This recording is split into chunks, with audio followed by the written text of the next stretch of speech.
If you enjoy creature collecting RPGs with epic storylines, you can solve puzzles, go on thrilling quests, and uncover a darker history in the kingdom, then Portal Fantasy definitely might be a game you want to keep on your radar or check out today. There are lots of upgrades that you can do to your Porbals, which are the creatures that you catch in this game and battle with. You can upgrade their looks, their stats, upgrade their majesty, and you also get to visit a variety of places around the kingdom as you uncover a lot of secrets, and there's a lot of cool things in store. This is just some of the many things that Portal Fantasy has to offer, and a few of the many things that I really enjoyed while I played it. If the game looks interesting to you and you want a chance to win a copy of the game for yourself, make sure you comment down below with Valeria and pick one of these 3 starters that you can choose in Portal Fantasy and tell me which one is your favorite. A comment will be randomly picked and announced Monday, April 28th at 12 p.m. Eastern, and I will be sharing the result on my community tab on YouTube, so be sure to subscribe, like this video,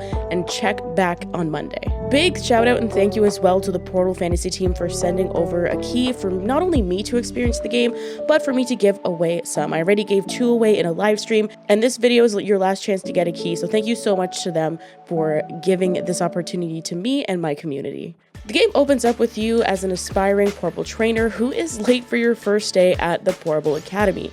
You kind of get lost and you basically miss out on the orientation, so you get stuck running errands as your class has gone off to start learning and starting their journey, but you start a bit of a different journey. Even though you're doing a lot of mundane seeming tasks, you do stumble upon quite a few mysteries. Mysterious organizations, corrupted Porbals, and an ancient adversary await as you cross the kingdom and go through diverse realms. You'll uncover a darker history that legends don't, they kind of keep hidden. I must say, I had a good time playing it, even though I was a bit skeptical of this game. The team did reach out to me actually quite a few times to get me to check out the game, and I was just skeptical because sometimes, and not all the time, sometimes indie creature collectors can feel like they're kind of rehashing the same thing over and over. They don't feel unique enough, and that's just to me personally, but there are a lot more creature collectors than just Pokemon, and this one, I must say, does its own thing. It really does blend the classic vibes of creature collector RPGs and kind of brings them into a more modern time in a really unique way, and I think they've done a really good job with this game. The battle system is actually, in a way, simple. The battle system is broken down, so there's basically like a quick move. You can do shield blocking, so like quick move would be A, X would be shield blocking, Y is like a charged up, like you get basically your Porbal gets angry and their hits cost more, but their defense is lowered.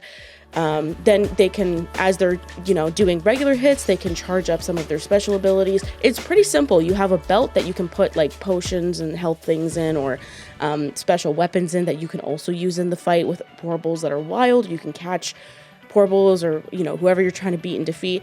And I think they did it really well. I think it felt really modern, that it's quite a quick, like if you get good at it, you can have these battles pretty quickly and your brain can move really fast, or you can just take it easy. There's no timer, you can just take it easy and choose what moves you want. You can see what moves are coming up next, like whose turn it will be. And I just really had a good time with it. You can also battle a lot of enemies, from humans who have their own Porbals to wild Porbals that you can come across and actually catch by throwing out a scroll.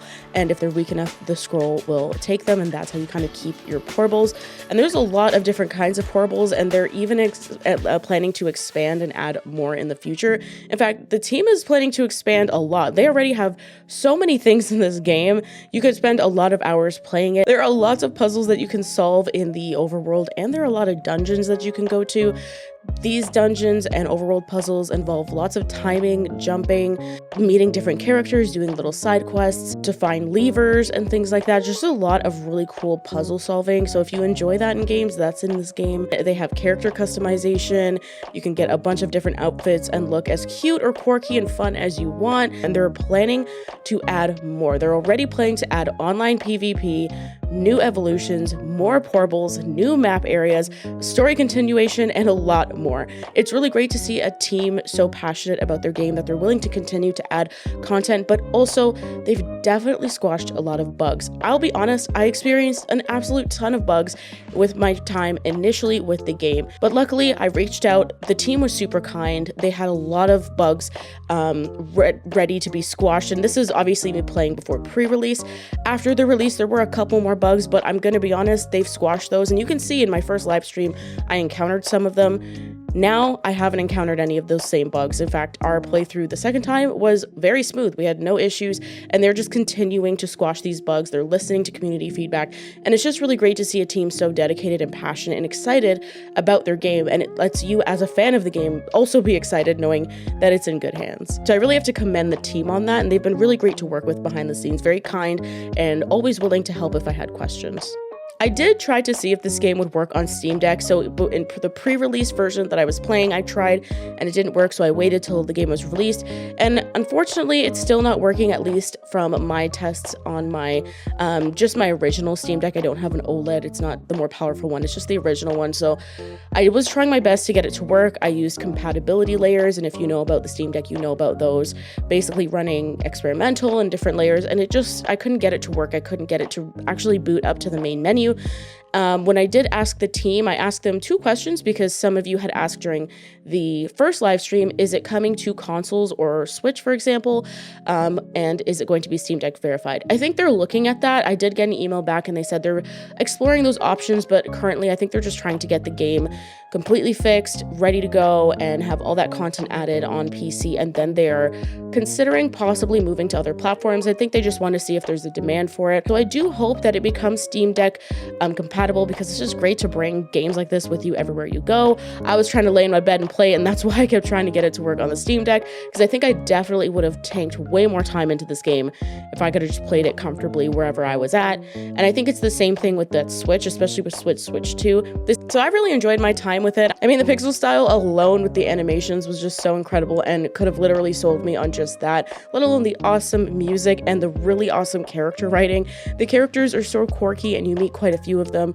The writing is very funny. You can tell the team has a good sense of humor, especially from their trailer. The trailers are so funny and made me giggle. So I was pleasantly surprised by Portal Fantasy, and if you are interested in this game after seeing some of the footage shown, which is only the first couple hours from my streams mostly, I will leave links down below to the Steam page, so you can jump in to the first area you go to, which is Valeria, which, if you want to earn a game key, put Valeria in your comment down below and pick one of these 3 starters. Explain to me which one is your favorite down below in a comment, and I will randomly pick that with a comment picker, and I will announce that Monday, April 28th, like I mentioned, at 12 p.m. Eastern on this YouTube channel. I will put it in the pinned comment, and I will put it on the community tab on YouTube, so you are notified. And for those of you who do sign up, please make sure you have Discord. Join the Discord so I'm able to reach out and give you your key for the game. So big shout out again to the Portal Fantasy team. They've been so supportive of my channel and my community, all of you here.